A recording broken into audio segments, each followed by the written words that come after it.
Hello and welcome to another installment in the Decoding series. Today we're going to be decoding UX UI, and we're going to work together to come up with some strategies that will help you build technology that people really love.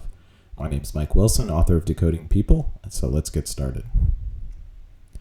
So the first thing that I want to make clear before you sit through this, I don't want to waste your time, is that we are really going to be discussing the strategy of user experience. So if you're looking for something that goes over a process of how to do user experience, what are the right wireframes you should do? What are the things that should appear on screen where? That kind of tactical discussion, that's not what this is. So we're going to focus on our users. And one of the things that we're going to do is we're going to use the decoding model that we've articulated based on personality modeling that we cover in Decoding People, the book. And so in that book, I'm going to give you a short overview. Basically, what we do is divide our audiences for communication into 4 groups. And from a user experience point of view, this is how they are going to look at your application. So there's going to be a group of people that says, is this an easy application to use? Another group that says, is this a consistent application to use? Another group that is going to evaluate by how trendy your application is. And then another group of people that is going to evaluate the success or failure or usability of your application by how user-centric it is, how close it is to what I want to do. So the goal of our discussion today is to take a very different approach, which is to wireframe our users. So you're used to wireframing your applications, but what if we could wireframe our users? So let's build this global persona that combines these 4 different perspectives. So there's 4 characteristics that or points of view that these people come from. So there's the visionary point of view that asks why. Why does your application exist? What does it do for me? And does it align with my needs? There's another group of people that is going to look at your application and from a persona point of view say, how does this thing work? Is it efficient? Is it organized? Does it do what I want? And they will very often notice the things that it does not do. Then there's the trend-setting audience that says, who's using this thing? How does it connect me with my world? How do I benefit from it? How do I look good from using it? And finally, there's the human side of the audience, which is going to try and determine what is the value of this application to me. And they really want sort of a human experience. They want to know what do I get out of this for the time I spent with it. So that's kind of the general framework of our set of global personas. So what we're going to do today is we're going to think beyond traditional approaches which focus on profiles, personas, wireframes, and use cases, and we're going to build this global persona that incorporates all of the above, all of those things together. All right, so the first key point that we're going to start with is that when we're building a user experience, it really is an experience, not an interface. So from an application point of view, there needs to be a vision for the application. Exactly what does this do? Exactly what is the purpose of it? Very clear. We also need to make sure that we keep a clear idea of our processes. So how efficient is the application? What is our process to update the application? What is our process for user feedback? And then any kind of processes within the application, which we'll cover in a minute. The next characteristic of a successful user experience is, what is the interaction like? How does this connect me? How does this application connect to my world? How does it connect me to other people? And what does it say about me that I'm using it? And then finally, one of the most underused and under-focused on aspects of applications is, what is the personality of the application? And how do we use that personality to help generate unique and positive emotions? And most importantly, how do we keep people using it? So these are the characteristics. So let's walk through each of our sort of persona parts and form this global persona. So let's start with that visionary persona that we looked at, and let's look at how that person thinks. So when you're building your application, you can think like they think and hopefully build a more successful user experience. So typically a visionary user is a very assertive user, and they want a very simple, clear experience. This has become pretty trendy and popular in the last 3 to 5 years, so a lot of applications fit the bill for this type of persona. People want, this is the hands-on user. They want to get in there, test it, use it, bam, right now, let's go. They're very decisive about how they would use the application, whether they would use the application, and seeing the value. The downside is they'll sort of either love it or hate it. They'll go in, they'll use it, they'll give it a chance once, and if it wastes their time, they'll either love it or hate it. This is a very logical thinker. They'll want it sort of walk through from an application point of view to be very logically laid out, easy to understand, very clear. They also definitely seek value, so they're not probably going to buy the most expensive thing or the least expensive thing. They really want to focus on what will I get out of this and how does it help me. And they are very limited on time, so we don't want to waste it. We want to get in, get out, be clear. So let's look at a second characteristic of our global persona, and that's the trendsetter. This kind of person is what a lot of things like social networks appeal to, anything that's hot and happening now, and it's the latest, greatest. So this is a much more impulsive user, hard to get your hands around and keep your hands around in terms of an audience. They tend to follow the trends, kind of as I just mentioned.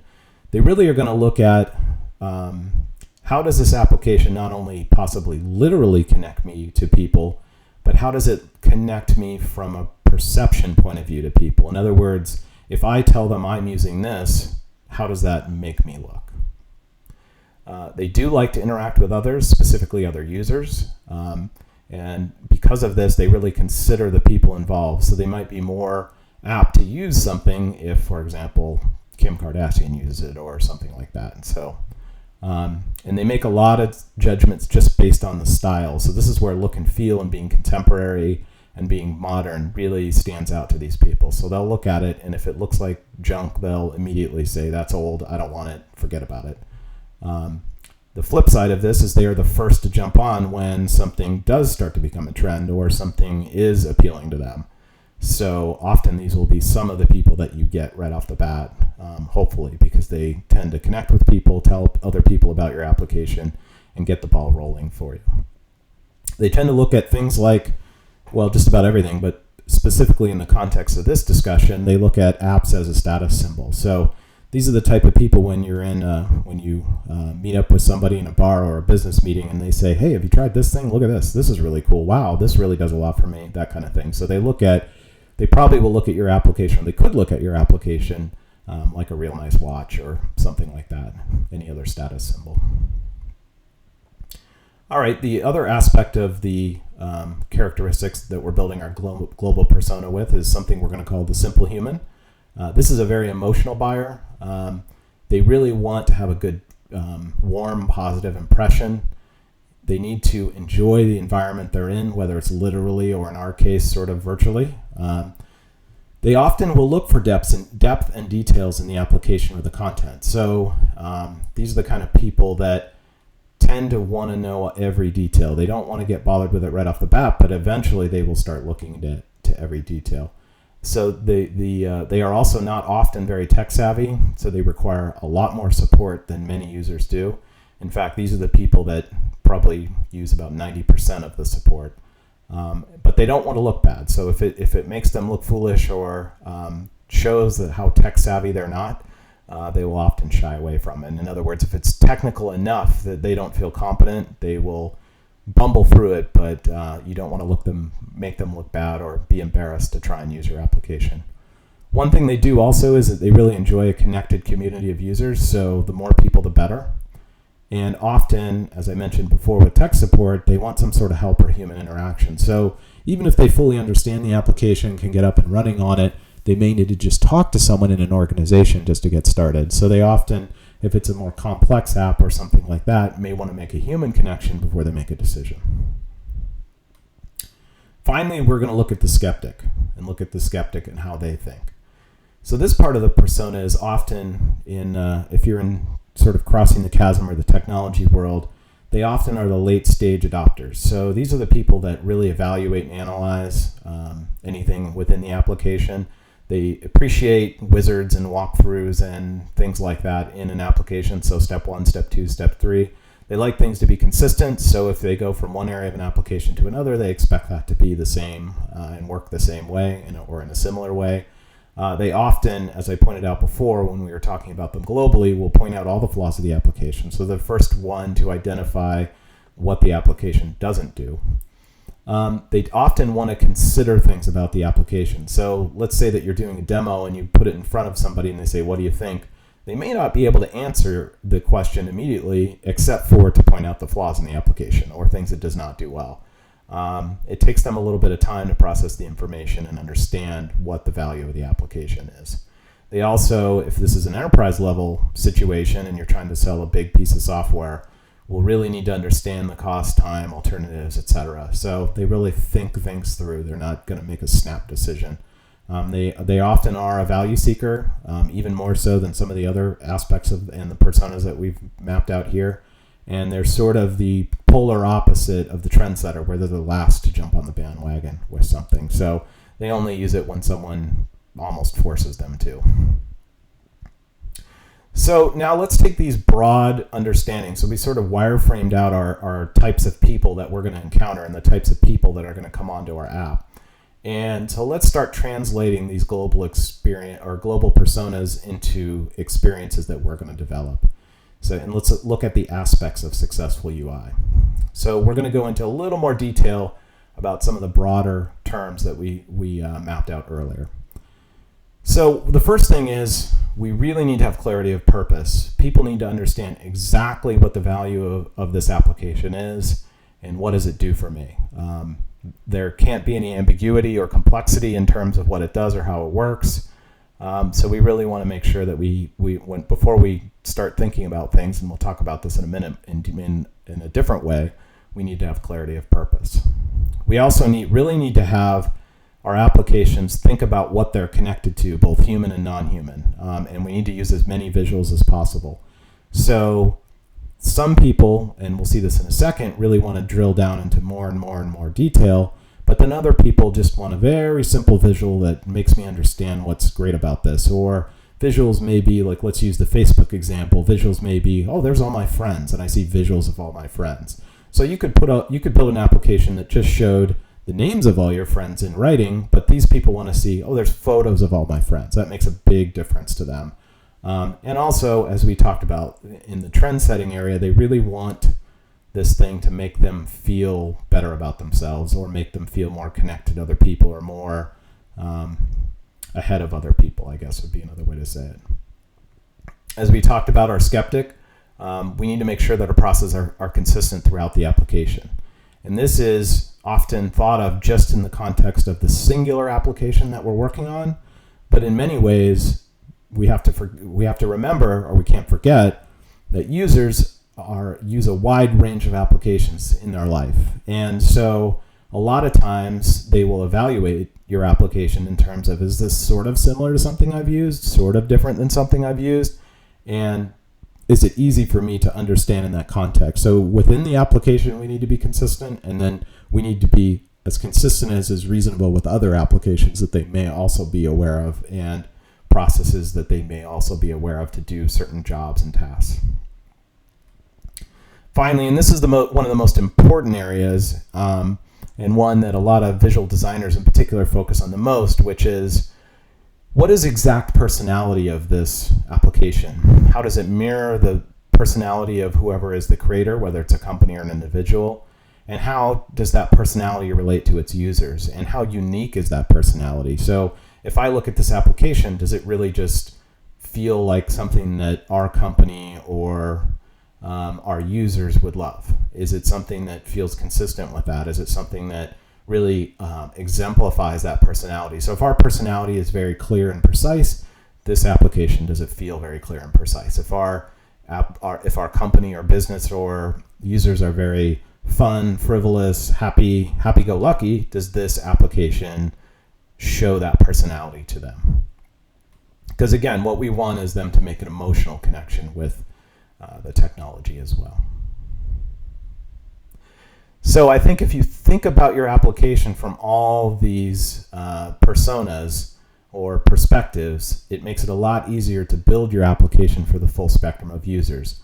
Oftentimes, especially internally when you're doing reviews of user experience, someone will say, well, no one wants to read all that stuff, or I only want to see charts and graphs. And the way you should handle that feedback is that, oh, not surprisingly, you fit somewhere on this continuum. And oh, by the way, if you want lots of charts and graphs, you're probably a little more to the left of this continuum, as you see here.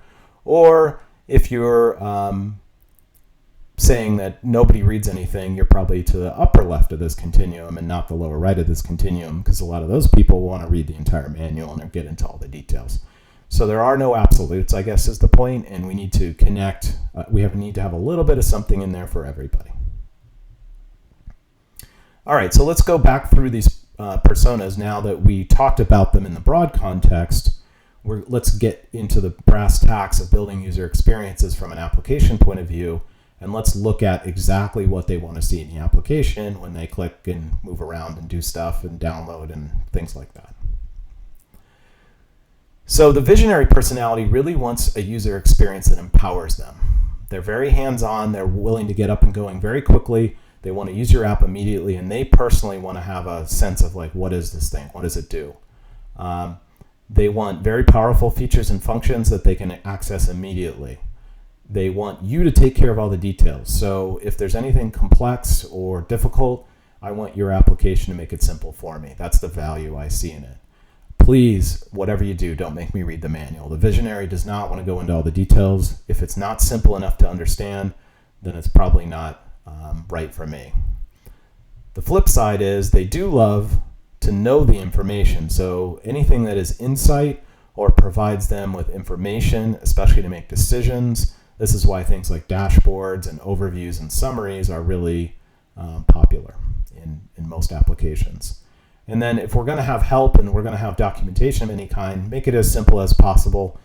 Put it in context as best you can, and keep it clear and concise. And as we started with, this visionary user really wants to be able to do this stuff themselves. So if you're talking about it from a bigger IT type perspective, this might be the kind of buyer that would want to build it versus buy it, for example. All right, let's look at the trendsetter. And so from the trendsetter's point of view, this user experience really connects me to people. It connects me to experiences. It connects me to other technologies. It connects me to the world. It connects me to my my feelings about what's happening and what's going on. So you really need to think about, what does this application do for this person from a trend setting point of view? As we talked about earlier, charts, visuals, photos of my friends, these kinds of things really make a big impact. So a lot of times when someone's designing a UI, they say, well, I only want to see the facts and figures and numbers and things like that, and the stuff in writing. You got to really make it as visual as possible in certain areas of your application so that you really take care of the trendsetter's point of view. Remember, they easily form networks of people, so they're a great recommender for you. They love things that do stuff for them and tell them what's going on before everyone else finds out. This is practically what Twitter was built on. So alerts, notifications, anything that keeps me in the loop and keeps me connected and keeps me ahead of everyone else. So this goes down on the technical level to other services, APIs. So I'm using this cool thing and that cool thing and this other cool service and this other web application. And so you need to be aware of that world that this trendsetter's in and say, how does our application augment or fit into that sort of ecosystem of cool things that they want to do? Often it's very popular to have comparisons and, again, playing on sort of the ego of the trendsetter. So they want to know things like, how do I compare against others? What are other people doing? How are they doing things? That kind of thing. So they're often, this is what the Facebook wall is practically built on.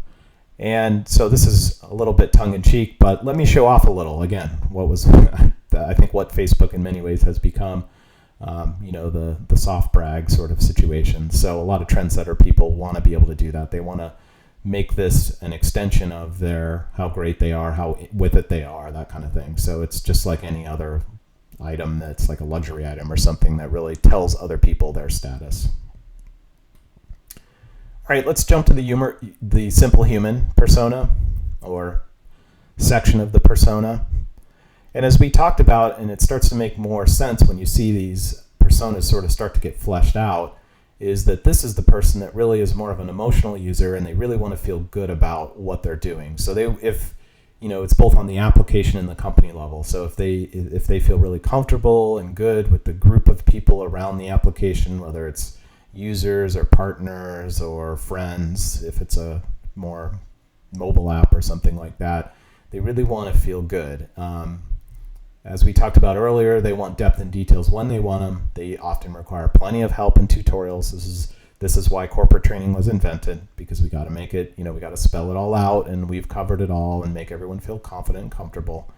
They respond well to very warm, friendly personalities, both in human terms and also in application terms. So, the sort of smiley wink, LOL, all that stuff is very, suits this audience very, very well. So that sort of direct language is often appreciated, or direct friendly language, I should say.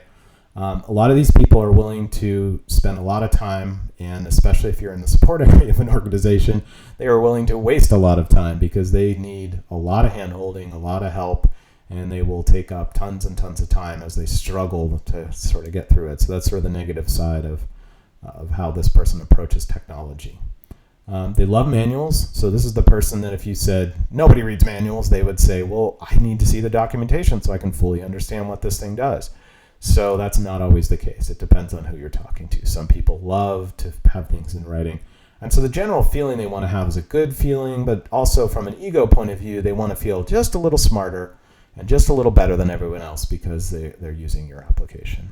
So those are some things to think about as you design the characteristics of it. So let's look at the skeptic, the final person, the sort of late adopter.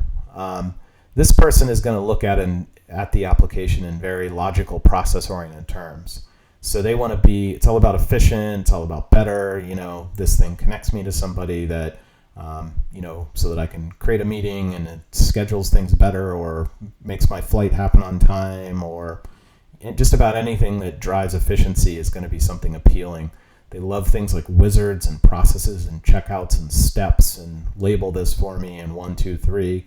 That kind of thing. So a lot of applications now, as you probably well know, have things like this built into them, and sometimes overly so. The other thing is, if you think about like the Facebook timeline, this is that kind of thing where it tells me what's been going on over a period of time or whatever. They do alike, especially if you're talking with corporate people that are evaluating applications. They want to know, or developers often kind of fall into a little bit of a skeptic category. They're hard to market to. They're hard to sort of sell easily. They want to know what's the roadmap, what's the feature set, what's the updates. They want to know the details of when are you doing what, and what's the process for enhancing, improving, feedback, etc. So they want to know that kind of thing. And as we talked about before, they are the first to identify what this thing doesn't do. So it may do everything under the sun, but the one thing that, they'll notice the one thing that maybe you kind of had some thought, well, should we do this? Should we not do this? Well, this is the person that if you're sitting in a meeting evaluating it and looking at the UI, they'll go, what about if we had this in it? And it's like, oh, man. They also want concise written documentation. So they consume information in a written form most typically, but not necessarily as in the greatest level of depth. They just want it to be very clear and concise and consistent, and that's really what they're looking for. It doesn't have to be War and Peace, something like that. And what you really don't want to do with a skeptic is you don't want to ask them for more and more and more time. They're very careful with their time, they're very efficient with their time, and they definitely do not want your app or your user experience to waste their time. And because of this focus on efficiency, they really want to know, how's this going to make my job or life easier? And even better, if it made someone exactly like me's life or job easier. They will relate to that as well, sort of the testimonial-ish sort of content. So that's kind of an overview. So let's summarize what we talked about and what we learned, and then we'll do a couple key things to consider as a final refresher as we go to build our better interfaces. So remember, it's a user experience, not an interface, and we need to be clear. We need to have a purpose. It needs to be built for people with processes that are easy to understand. And then, of course, just as important, it needs to have a personality. It can't just be any app for anything or anybody. So let's go to review and summarize, and let's kind of go over what I would consider the 4 laws of successful user experience design. And these are with a little more practical thought. So we've covered a lot of theoretical kind of information, or sort of almost scientific type ways of looking at it, but this is in the real world. So when you think about clarity, how do we do that? How do we make an application very clear? Well, often what happens is you get pretty far into the development of the application or wireframing the application or planning of the application or development of the application before someone finally figures out what is this thing exactly for. So it might start off with a set of features or functions or something it's supposed to do, but then somewhere along the way, we've never really defined exactly what the value of it is. This is to connect me with my friends, Facebook. This is so I can get news immediately, Twitter, things like that. So this is so I can upload videos, YouTube, right? So we should be very clear on what our application exactly is supposed to do, what the value to the people are. And so that helps drive everything about the user experience and the features and functions. We went over this a little bit, but I'm going to reiterate, which is consistency. And the way this plays out when you think about your user is you really don't want to make the user do something that they already know how to do in a different way. So again, this is their application, and if you think about it like that, it's sort of their application, not your application. You may think it makes more sense to do it this way or that way, but how are they used to doing it, whatever that feature or function might be? And then should we make a new take on that? Should we modify it a little bit, a lot? I think that never have I seen this play out more so than in the Windows updates when they went to sort of the tiles and tried to force people to do things in a different way. And the people just, by and large, said, I don't understand why you're asking me to do this. I didn't have a problem with how we did it before. So you took too big of a jump and you did things in such a non-standard way that I'm struggling to use your application. So I think that's a good example of where you don't want to over-invent or make things harder to understand and learn than they have to be. So again, we got to remember that we're not developing this in a vacuum, even though it often can feel like that as you're going through lines of code and building wireframes and all that sort of thing and planning it out. They don't really care what you or your company thinks about the application. What they really want is something that they want to use. So the classic example is when Henry Ford said, well, if I asked people what they wanted in advance, they would have said, I want a faster horse. They wouldn't even have known they wanted a car. So remember, you're building it for the need they have, and you're building it for a problem that the world needs solved. And then as you're incrementally improving the application, really consider the people that you're building it for and what are their issues, what things could you do for them that would, it's almost like they say software as a service, but it's like the application really should be a service. It's something that they are delighted by and think, wow, how did I ever live without this? One of the things that I often say when I talk about applications and getting the most value out of them, both financially and from a company perspective, is usage drives value. So what you really want to do, if you think about a lot of the platforms, like Facebook being a great example, before they even had a revenue model, they had built such a huge community of users that their value was very high, even though technically on paper, from a business point of view, you could argue that the value really wasn't that high. So what you want to do is don't build your application using a process that takes so long to deliver value to your community of users, or takes too long to get a community of users built, that you're sort of building it for yourself and you're making a lot of decisions without the people that are actually going to be using it. So this is where the rapid application development comes in. You really want to be rapidly iterating, listening, watching, build in things that allow you to understand how people are using the application, get feedback directly and indirectly from your application, and as you're improving it, really try and do things that they didn't maybe even know they needed to do, or make it simpler for them to accomplish things they couldn't have accomplished before.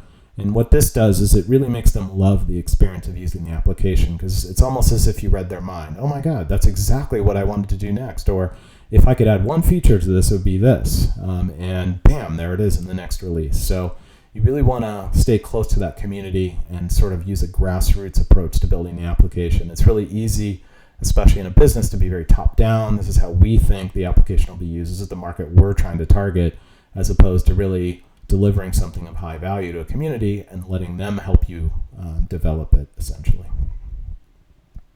So I hope you find this useful, and I hope this kind of overview helps you form a better user experience strategy and gives you perspective.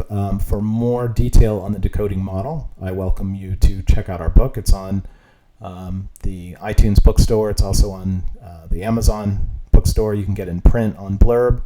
And then, of course, there are more videos like this and more other resources at idea34.com and links to everything if you need them. Thanks again.